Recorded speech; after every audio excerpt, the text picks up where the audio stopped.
he's everything to me. He's the fairest of 10,000. Donc voilà, on se retrouve pour la suite. On a commencé par créer notre projet. Et bien à présent, on va créer une application, la première application.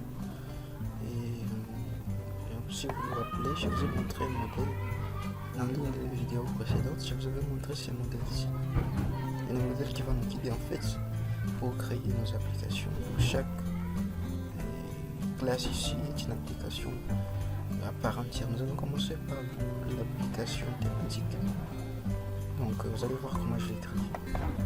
Et pour ce faire, je vais aller ici dans mon serveur. Je vais couper mon serveur de développement. Parce qu'ici on fonctionne. Je vais faire CTRL+C. CTRL+C. Et là j'ai coupé le serveur de développement. Donc à ce moment-là, je viens ici au niveau du navigateur et que j'essaie d'actualiser. Vous allez voir qu'il ne va plus trouver notre plateforme Django. Pourquoi? Parce que j'ai coupé le serveur de développement. Ici j'ai relancé comme je l'ai fait tout de suite là.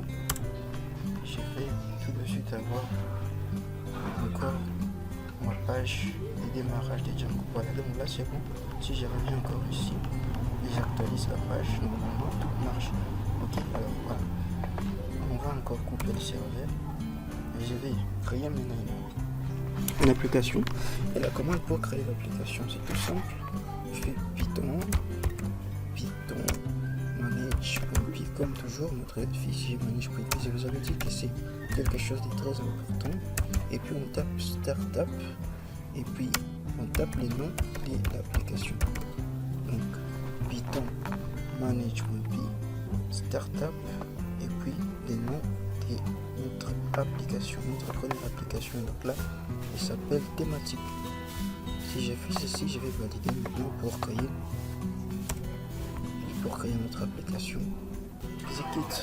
On exécute notre commande Python manage.py et une fois qu'on a fini, on valide. Et normalement, là ça devrait créer, c'est bon. Ça a créé déjà notre application, notre première application s'appelle thématique. Et si vous voyez qu'on est ici dans notre projet plateforme que je vous avais montré dans les vidéos précédentes. Et là vous remarquez qu'on vient de nous créer un nouveau dossier ici au niveau des plateformes qui s'appelle thématique, exactement comme nous avons nommé notre application. Maintenant, regardez, il y a ici un dossier qui s'appelle migration avec un autre fichier init.py que j'avais expliqué dans les vidéos précédentes à quoi servait ces fichiers. Et non seulement il y a un init.py à ce niveau, il y en a aussi ici au niveau de la racine de notre application. Ici dans thématique, il y a donc les dossiers. Il y a un fichier aussi init.py qui est lui aussi vide, comme je vous avais dit dans les vidéos précédentes. Ensuite, vous avez ce fichier ici d'administration qui va vous permettre d'enregistrer le modèle inclus dans le site d'administration. Mais en fait, Django vient déjà vous proposer par défaut un espace d'administration, comme nous allons le voir. Donc, dans la suite, et ce sera optionnel en fait. Il va vous proposer par défaut un site d'administration, mais vous pouvez tout simplement le modifier par la suite si vous voulez. Après, ici, il y a un autre fichier qui s'appelle apps.py et là vous voyez qu'il y a une classe thématique config. Alors qu'est-ce qui se passe à ce niveau? C'est que tout simplement notre application va contenir un certain nombre de configurations et ces configurations ici, c'est pour ça que vous voyez config. La config, ces configurations vont être incluses dans ces fichiers ici qu'on appelle apps.py. Alors il n'y a pas vraiment beaucoup à dire à ce niveau. Je pense que tout viendra par la suite. J'essaie vraiment d'être trop pratique et éviter beaucoup de lecteurs ici. Et nous verrons par la suite. Mais ce qu'il faut retenir, c'est que ces fichiers ici, ça permet de gérer les configurations au niveau de votre application. Tout simplement. C'est pour ça que vous avez thématique config. Après, vous avez les modèles. Alors là, les modèles, c'est important.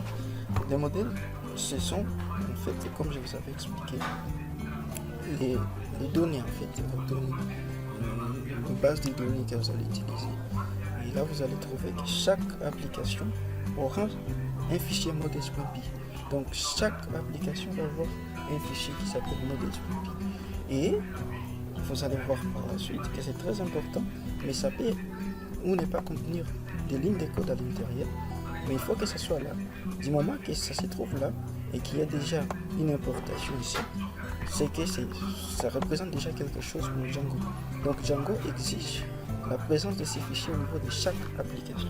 Donc maintenant ici, vous allez voir que ça va contribuer en fait tout simplement à ce que j'ai appelé le modèle MVT. Vous voyez qu'il y a un fichier modèle.py. Un peu plus bas, vous avez un fichier views.py qui représente le view en fait. Et tout ce qui manque ici pour que notre modèle MVT soit complet, ce sont tout simplement le modèle MVT complet, ce sont les templates. Et les templates, on va entreprendre cela plus tard, mais pour avoir déjà arrivé au niveau des templates, c'est que la visualisation des informations, il faudra déjà avoir ces informations, donc avoir des données déjà dans le modèle.py et des vues ici au niveau des vues. Donc la vue, c'est ces fichiers justement les views.py, c'est la partie logique de votre app. Donc chaque vue va recevoir une requête HTTP pour les habitués à la programmation web, c'est de quoi je parle. Il va traiter cette requête et va retourner une réponse. Donc c'est ça les rôles des vues ici dans Django. Donc recevoir des requêtes HTTP et puis traiter cela et enfin retourner cela une réponse qui va être affichée au niveau du template. Donc c'est ça. Vous voyez qu'ici déjà nous avons une ébauche du modèle MVT. Comme je vous avais dit,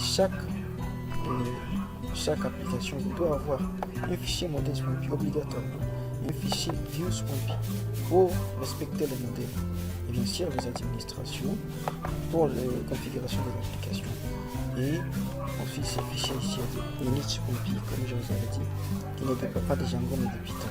Et après vous avez test. Alors ensuite il y a les fichiers test.py. Alors les fichiers test.py est très important ici parce que ici avec Django on va développer ce qu'on appelle le TDD ou TDD, le Test Driven Development. Donc le développement qui est dirigé ou conduit ou inspiré par les tests. À chaque fois nous allons faire des petits tests pour voir si les lignes de code ou les opérations que nous allons effectuer sont en train de fonctionner correctement, parce que l'important c'est qu'effectivement après un certain nombre d'étapes, on peut se rendre compte que le code devient tout simplement encombrant. Il est important à chaque fois de vérifier comment est-ce qu'on évolue avec le code. Ici, tous les niveaux de code sont en train de fonctionner correctement.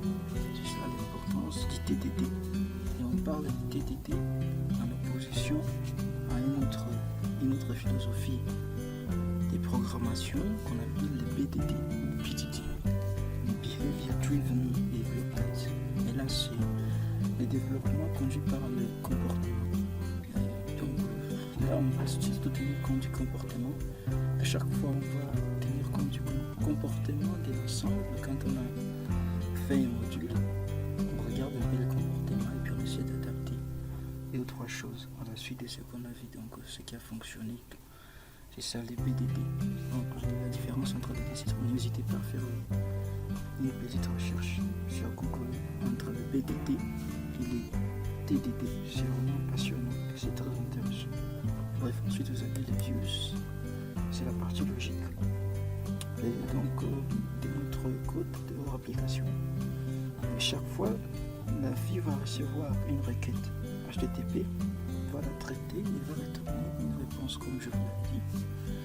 Une réponse qui sera un template, un HTML. Donc voilà, donc ça c'est qu'il faut retenir des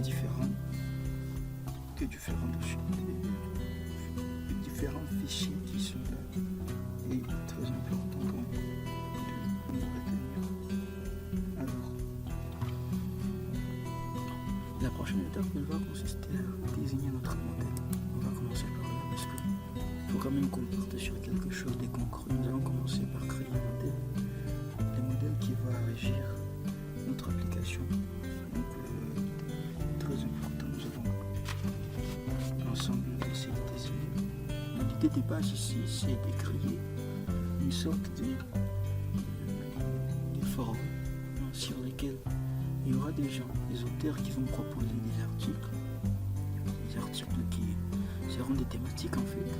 Et puis les autres intervenants, les visiteurs pourront commenter, pourront aimer, pourront liker si ça lui. Donc voilà, ce genre de choses. Donc c'est ça l'idée générale. Une sorte de forum, une sorte de thématique où les gens pourront consulter et peut-être même parfois télécharger ou encore commenter. Donc nous allons commencer tout simplement. Comme je vous avais montré, je crois, les modèles. Quelque part, je vais encore voir ça. Si vous vous rappelez donc ce que je vous avais montré. Donc tout de suite, on va commencer par créer notre premier modèle. La thématique sera un modèle de thématique que nous allons pouvoir traiter facilement. Donc là, on va commencer par importer les outils dont on aura besoin. On va commencer par ici from Django choose import time zone. Donc on va se servir des zones de temps comme je vous avais dit avec le module PYTZ qui se charge des zones de temps. Ensuite Django.contrib. Tout ça, ce sont des bibliothèques qui se trouvent dans Django. .out pour l'authentification. .modules import user pour les utilisateurs. Donc c'est le modèle par défaut des utilisateurs qui propose Django. Et puis après, nous allons passer tout simplement au code proprement dit. On va y aller. Donc cela se fait dans une classe parce que nous sommes en programmation orientée. Et donc notre premier modèle, ça sera les posts. Les posts, ça sera donc comme je vous avais dit, la thématique qui sera soumise, il y aura ça sera considéré comme un post qui va être soumis à l'appréciation et aux visites des visiteurs. Donc ce sera une installation de la classe modèle. La classe modèle qui est une classe qui est déjà par défaut de Django. Et après nous allons passer au statut. Status d'abord. Status choisir barre de width choices égale entre parenthèses comme ça, entre parenthèses je ça ici comme ça. Et donc ensuite je vais mettre les statuts par défaut pour notre modèle. Ce sera draft et draft avec une majuscule comme ça, ou encore ça peut aussi être published aussi la même chose avec minuscule et majuscule ici, published comme ça.